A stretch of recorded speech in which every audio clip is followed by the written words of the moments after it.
One of the worst things that happened, and I'd like to hear your talk on this, on the caste issue.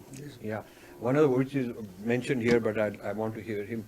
One of the worst things that happened as a result of the colonial period is the whole fixation of fixing things into rigid castes, which wasn't so rigid.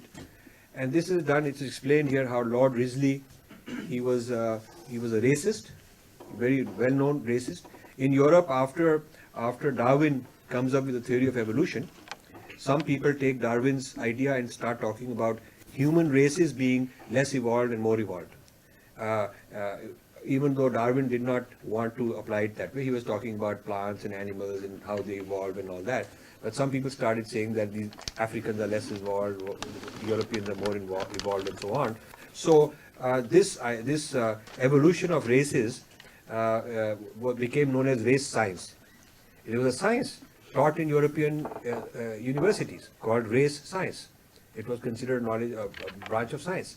And there you would study races from a scientific point of view to discuss who's better, worse race, all that.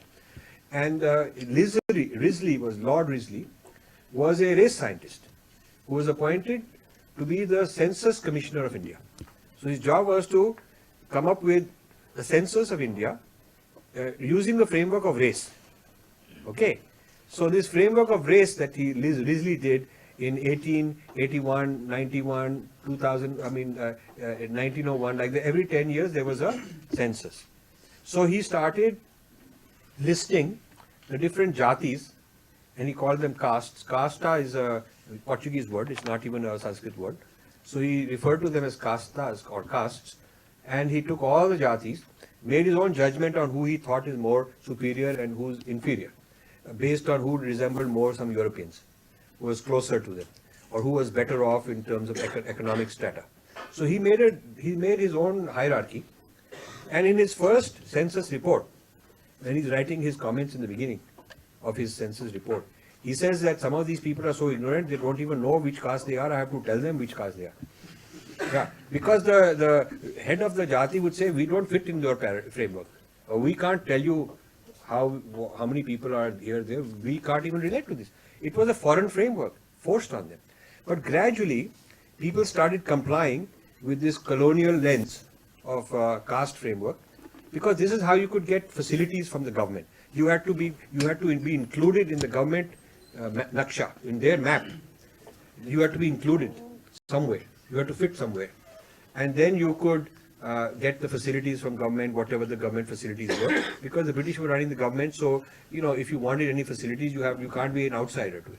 If you were an outsider, those people were called tribes.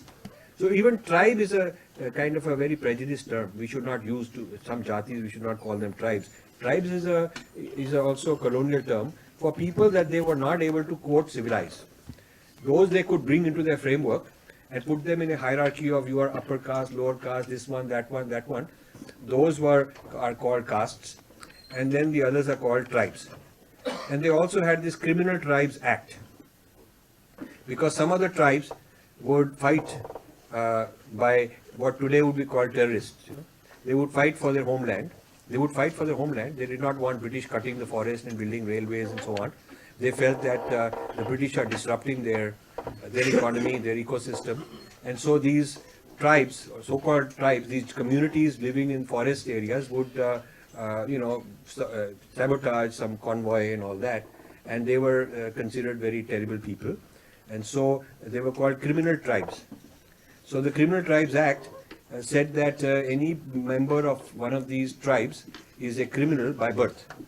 So means a newborn baby, from the moment he's born, he's already a criminal.